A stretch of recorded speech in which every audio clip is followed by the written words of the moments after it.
Kaixo guztioi eta ongi etorri jakindunera. Gaurko honetan Letxe Atelierren printzipioen inguruan hitz egingo dugu.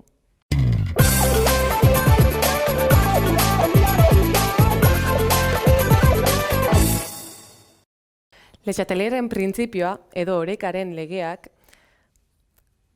oreka batean aldaketa batzuk ematen direnean oreka horrek nola erantzungo duen determinatzen du edo definitzen du, bai?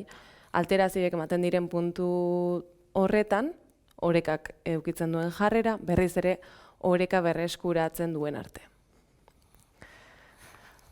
Normalean, orekan zerikusia daukaten alterazioak edo aldaketa horiek, temperatura, presioa, kontzentrazioa, mengo konposatu baten kontzentrazio aldaketak edo katalizatzaileen gehikuntzarekin edo nolabait lotzen dira. Hemen ere sartuko litzateke volumena, baina volumena presioaren alderantzizkoa da. Orduan,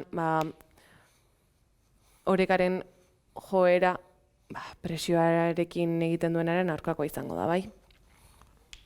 Orduan, Letxe Atelierren printzipioak zera esaten du.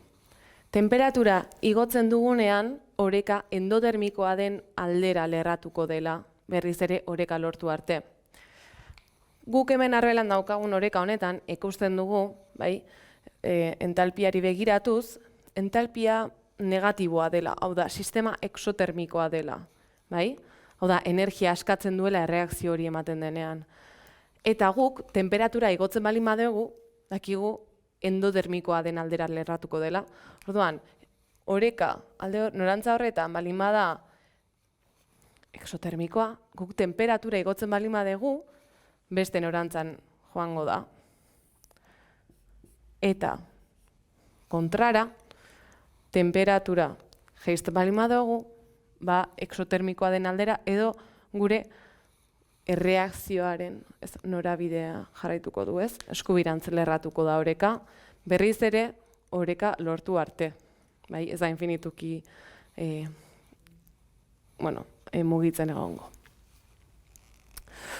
Eta desplazatzea norabide batera zer esan nahi du? Erreaktibo hauek gehiago sortuko dituela, hauek baino, bai. Oreka batean daukaguna da, produktu eta reaktibo etengabeko trukaketa bat, nolabait esateko. Orduan, honantz edo ezkerrerantz lerratzen baldin bada oreka, esan nahi du hauek gehiago sortuko direla berriz ere oreka hori lortu arte. Behin, temperaturaz hitz eginda, presioarekin sartuko gara, bai? Presioa jaisten baldin badugu, mol kopuru handiena duen aldera lerratuko da oreka, bai?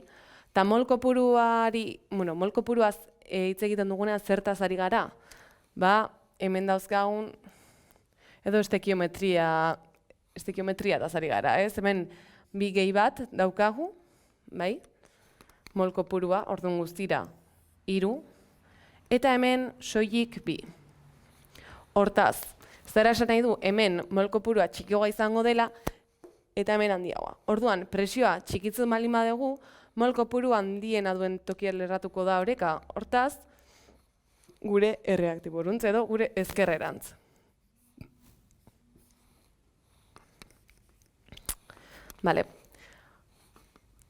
Eta, igotzen baldin badugu, mol kopuru txikiena duenaren aldera.